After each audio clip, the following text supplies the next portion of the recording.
여러분 안녕하십니까. 3월 9일 월요일 넘치는 우리 교회 매일 묵상 시작하도록 하겠습니다. 오늘 본문 말씀은 요한복음 11장 38절부터 46절까지 말씀입니다. 어제 주일 잘 지내셨나요? 선포되어진 말씀을 통해서 하나님의 선하심을 경험하고 실패가 아니고 과정임을 알아가는 우리 모두가 되었으면 좋겠습니다. 생각해보면 이 나사로의 죽음도 그런 의미가 있지 않은가라는 생각을 해봅니다. 왜냐하면 나사로가 죽었을 때 마리아하고 마르다는 다 실패라고 생각했어요. 예수님이 오시지 않아서 모든 것이 다 실패했다. 동생이 죽었다. 라고 생각을 한 거죠. 그런데 그건 실패가 아니라 하나님께서 영광 받으시기 위한 과정이었다라는 것이죠. 오늘 이제 그 얘기가 나오는 거예요. 어제 예수님께서 나사로의 죽음 앞에, 사람들의 반응 앞에 눈물 흘리신 장면을 우리가 살펴보았습니다. 그리고요, 오늘 38절에 보면 이에 예수께서 다시 속으로 비통히 여기시며 무덤에 가시니 무덤이 굴이라 돌로 막았거늘, 이렇게 얘기합니다. 예수님께서는 여전히 마음속으로 비통한 마음을 가지고 계셨어요. 많은 감정이 있었겠죠. 여러 가지 이런 사람들의 반응, 또 어떤 애통하는 마음, 이런 것들을 가지고 무덤가로 가셨습니다. 무덤의 구조가 설명되는데 무덤이 굴이라고 이렇게 이야기를 했어요.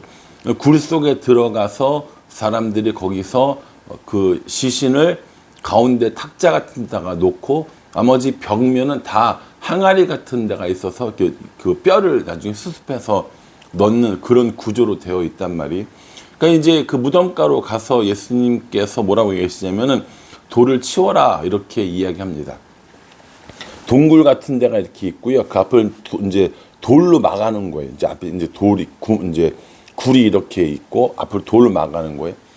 돌로 치워라, 돌을 치워라, 이렇게 얘기했는데 사실 그 돌이 그냥 뭐 한두 명이 굴릴 수 있는 돌의 그 무게는 아니란 말이에요. 여러 사람들이 함께 밀어야 되는 것이죠. 그 돌을 치워라 라고 이야기하니까 마르다가 뭐라고 얘기하냐면 주여 죽은 지가 나흘이 지났고 벌써 냄새가 납니다 라고 이렇게 얘기하는 거죠. 시체가 썩어서 냄새가 날 지경이 되었습니다 라고 이야기를 하는 거예요. 이미 돌아올 수 없다는 거예요. 나흘이나 지났고 그리고 냄새도 나는 거 보니까 이제는 다시 살아날 가능성이 없는데 왜 돌을 치우라고 하십니까? 라고 하면서 마르다는 마지막 날에 다시 살릴 것은 믿었지만 지금 이 나사로가 다시 살아날 것은 믿지 않았던 겁니다. 예수님께서 뭐라고 얘기하시냐면 40절에 예수께서 이르시되 내 말이 내가 믿으면 하나님의 영광을 보리라 하지 아니하였느냐 하시니 라고 이렇게 얘기합니다. 마르다와는 이미 이야기를 한번 나누셨죠. 그래서 부활이요 생명이니 이 얘기도 하셨단 말이에요. 그러니까 마르다는 지금 이 나사로가 살아날 것을 충분히 믿을만 했는데도 아직까지도 믿지 않았던 겁니다. 왜냐하면 사람들이 가지고 있는 상식으로 생각해 볼 때 죽은 나사로가 살아난다는 건 불가능한 일인 거예요. 그러니까 마지막 날, 마지막 때에, 심판 때에 다시 살아날 수는 있겠지만 지금 살아난다는 것을 믿지 못한다라는 것이죠. 그래서 나흘이 지났고 벌써 냄새가 납니다 라고 하면서 나사로는 이미 죽었다라고 마음에 단정짓고 있었던 거죠. 예수님은 그게 아니었던 겁니다. 너희가 내 말을 믿으면, 내가 내 말을 믿으면 하나님의 기적을 보게 될 것이고 또 하나님의 영광을 볼 것이라고 얘기하지 않았느냐라고 이야기를 하셨던 거죠. 그렇게 해서 이 굴 속에 있는 그 무덤 굴에 있는 돌을 치웠습니다. 그래서 하나님께서 기도하십니다. 예수님께서 기도하십니다. 42절에요. 항상 내 말을 들으시는 줄 내가 알았나이다. 그러나 이 말씀 하옵는 것은 둘러선 무리를 위함이니 곧 아버지께서 나를 보내신 것을 그들로 믿게 하려 함이니이다 라고 이렇게 말씀하고 계십니다. 나사로가 죽은 다음에 오신 이유, 죽은 지 나흘이나 지났는데 동굴의 문을 열으라고 한 이유, 그걸 하나님께 기도하면서 사람들에게 알려주고 있다라는 것이죠. 하나님께서 예수님의 기도를 들어주신다는 것, 그리고 하나님께서 예수님을 보내신 것을 이 사람들로 알게 하기 위해서 죽음의 권세를 이길 수 있다라는 것, 죽음의 권세를 이기시는 분이 바로 예수님이라는 것을 사람들이 보여주기 위해서 나사로의 죽음을 잠시 기다렸다라는 것이죠. 사람들이 볼 땐 나사로가 죽을 병에 걸렸을 때 예수님이 오시지 않아서 실패한 것처럼 보였지만 사실 그것은 실패가 아니라 하나님의 하시는 일들을 보여주기 위한, 예수님께서 행하시는 그 기적을 통하여서 하나님이 예수님을 보내셨다는 것을 사람들에게 알기 위한 하나님의 과정이었다라는 것이죠. 그래서 이 하나님께 기도하고 예수님이 무덤을 향해서 그 나사로를 부르십니다. 나사로야 나오라 라고 이렇게 얘기하는 거죠. 여러분 한번 이 장면을 생각해 보세요. 장례가 났습니다. 나흘이나 지났어요. 4일이 지났고 시체에서는 이미 썩은 냄새가 나는 중입니다. 그런데 많은 사람이 둘러서 있고 동굴에 그 돌을 굴리고 예수님께서 나사로야 나오너라 라고 이렇게 소리를 치고 계시는 거예요. 사람들이 얼마나 긴장을 했겠어요. 이게 무슨 일이야? 이게 무슨 말도 안 되는 소리야? 라고 하고 있는 그때에 44절에 죽은 자가 수족을 배로 동인 채로 나오는데 그 얼굴은 수건에 쌓였더라. 예수께서 이르시되 풀어놓아 다니게 하라 하시니라 라고 이렇게 이야기했습니다. 염을 한 거잖아요. 우리나라로 치면 이 시신을 천으로 다 감싸 놓은 겁니다. 그래서 이 감싸 놓은 그 채로 나사로가 걸어 나온 거예요. 얼마나 사람들이 당황을 했겠어요. 그걸 보고 예수님께서 그 천을 풀어서 걸어다니게 하라라고 이야기를 한 겁니다. 우리가 만약에 이 현장에 있었다면 이건 얼마나 놀라운 기적이겠어요.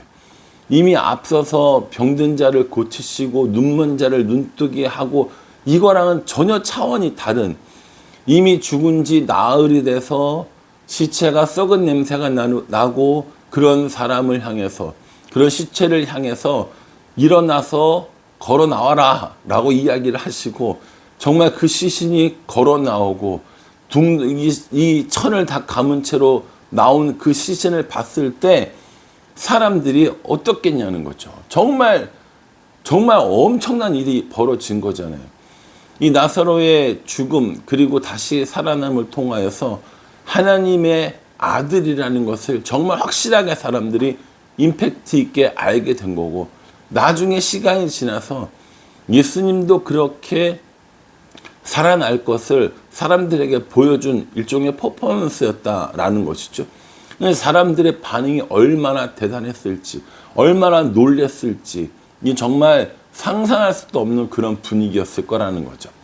그렇게 이 나사로가 다시 살아난 이것을 보고 사람들이 두 가지 반응으로 나눕니다. 첫 번째는요, 45절에 마리아에게 와서 예수께서 하신 일을 본 많은 유대인이 그를 믿었으나, 이렇게 얘기합니다. 나사로를 살리신 이 사건을 보고 많은 유대인들이 예수님을 믿었습니다. 당연한 거 아니겠습니까? 죽은 사람이 나흘이나 지나고 썩은 냄새가 나는 그 시체가 다시 일어나서 사람들 앞에 나오고 그 천을 풀어서 다시 살아나는 것을 봤으니 얼마나 많은 유대인들이 놀랐을 거고 얼마나 많은 유대인들이 예수님을 믿었겠습니까? 이런 반응을 보인 사람들이 한 부류고요. 또 하나는 46절에 그 중에 어떤 자는 바리새인들에게 가서 예수께서 하신 일을 알리니라, 이렇게 얘기합니다. 이 사람들은 뭐 하는 사람들입니까? 바리새인들에 가서 알린 사람들입니다. 바리새인들이 이 일을 듣고 더 이상 가만두면 안 되겠다라고 하면서 예수님을 찾고 예수님을 죽이려고 하는 것을 볼 수 있습니다. 이 내일 본문이죠. 여러분 생각해 보십시오. 똑같은 현상을 봤는데 이렇게 다른 반응이 보이는 겁니다. 어떤 사람은 믿고 나아갔고 어떤 사람은 의심하고 고자질하고 죽이려고 하는 이런 생각을 하게 된다라는 것이죠. 여러분 우리가 어제 주일에 말씀을 들었잖아요. 그 말씀을 듣고도 어떤 사람들은 정말 저 말씀을 통하여서 하나님의 선하심과 하나님의 나를 향한 계획하심이 무언가 고민하고 기도하면서 그 길을 나아가려고 하는 사람이 있을 것이고, 어떤 사람은 목사님의 설교는 왜 그래? 날씨가 왜 이렇게 추워? 왜 이렇게 공기가 답답해? 방송은 왜 저래? 라고 하면서 등등등 이런 생각을 하는 사람들도 있을 거라는 거죠. 물론 저한테 그런 얘기를 하신 분들은 없어요. 예를 들자면 그렇다는 겁니다. 그러면 하나님의 기적의 현장에서 하나님의 말씀이 선포되는 현장에서 우리는 무엇에 집중을 하고 있는가 한번 우리 자신을 살펴봐야 한다라는 것이죠. 하나님의 일하심, 하나님의 기적, 하나님의 말씀이 선포되어지는 일에 집중할 것인지, 아니면 나의 생각, 나의 불편함, 나의 경험, 나의 마음에 집중할 것인가. 이거는 똑같은 현상을 바라보는 너무 큰 차이가 난다라는 겁니다. 예수님께서 죽은 자를 살리신 기적을 베풀었습니다. 사람들은 어떻게 해야겠습니까? 예수님이 정말 하나님이 보내신 자구나, 하나님의 아들이구나 믿었어야죠. 믿는 게 맞는 거죠. 그런데 그걸 바리새인들에게 가서 이야기하고 바리새인들은 예수님을 죽이려는 모의를 하는 그런 또 계기가 되기도 한다라는 것이죠. 제가 설교를 잘했는가 못했는가의 문제가 아니라, 그걸 사람들이 평가하는 걸 어떻게 생각하는 저의 문제가 아니라, 여러분들은 하나님 말씀이 선포되어지고 혹은 여러분들이 말씀을 읽을 때 그 말씀을 어떻게 받아들이십니까? 의심은 할 수 있죠. 의심은 할 수 있습니다. 어떻게 이런 일이 가능하지? 라고 의심을 할 수 있지만, 믿음으로 받아들이려고 애쓰는지 아니면 의도적으로 부인하고 배척하는 것은 아닌지 우리들 마음을 돌이켜봤으면 좋겠습니다. 설교 이야기를 하는 게 아니에요. 교회 이야기를 하는 것이 아닙니다. 나와 하나님과의 관계에서 말씀을 받아들이는 자세, 예수님을 받아들이는 자세에 대해서 이야기를 하고 있는 겁니다. 저는 여러분들이 하나님의 은혜로 여러분들의 마음이 열려서 하나님의 말씀을 말씀으로 받아들이고 예수님께서 행하신 그 기적들이 믿어지는 은혜가 있었으면 좋겠습니다. 그래서 나사로가 죽었다가 다시 살아난 것처럼 우리도 하나님께서 다시 살리시는 그 부활을 경험하고 그 부활을 누리며 살아갈 것을 소망했으면 좋겠습니다. 우리가 죽었다가 다시 살아날 때도 있겠지만 우리의 마음이 낙심되고 실망되고 좌절되고 끝난 것 같고 망한 것 같은 그 순간에 하나님의 계획을 알고 다시 살아나는 것, 그것 또한 우리가 이 땅에서 경험할 수 있는 부활이라고 저는 생각합니다. 우리가 부활절도 이제 얼마 남지 않았어요. 그래서 부활에 대해서 또 생각하고 의미를 묵상하고 있습니다. 필사도 하고 있고, 그런 과정 중에 나사로를 다시 살리신 것처럼 나를 다시 살리고 우리의 주위 사람들을 다시 살리고 회복시키시고 부활시키는 그 예수님을 만나는 것, 그것이 정말 중요하다라는 겁니다. 바라기는 저와 여러분들도 예수님이 나사로를 다시 살리신 것처럼 우리도 예수님 때문에 다시 살아나는, 이 땅에 살아가면서 부활을 경험하는 우리 모두가 되어지기를 주님의 이름으로 축복합니다. 기도하겠습니다. 하나님, 예수님을 이 땅에 보내주시고 부활을 경험하게 하여 주셨습니다. 또 우리가 죽은 뒤에 다시 우리가 살아날 것을 믿는 믿음도 허락하여 주시니 감사합니다. 예수님 때문에 다시 살아나고 예수님 때문에 다시 회복하는 일들이 우리들 삶 가운데 많아질 수 있도록, 우리 주위 사람들도 그런 경험을 할 수 있도록 하나님 우리를 도와주시옵소서. 예수님의 이름으로 기도합니다. 아멘. 예, 여러분 이 말씀 묵상하시면서요, 정말 우리를 부활시켜 주시는, 우리를 다시 살려주시는 그 예수님을 매일같이 경험할 수 있기를 간절한 마음으로 기도하겠습니다. 감사합니다.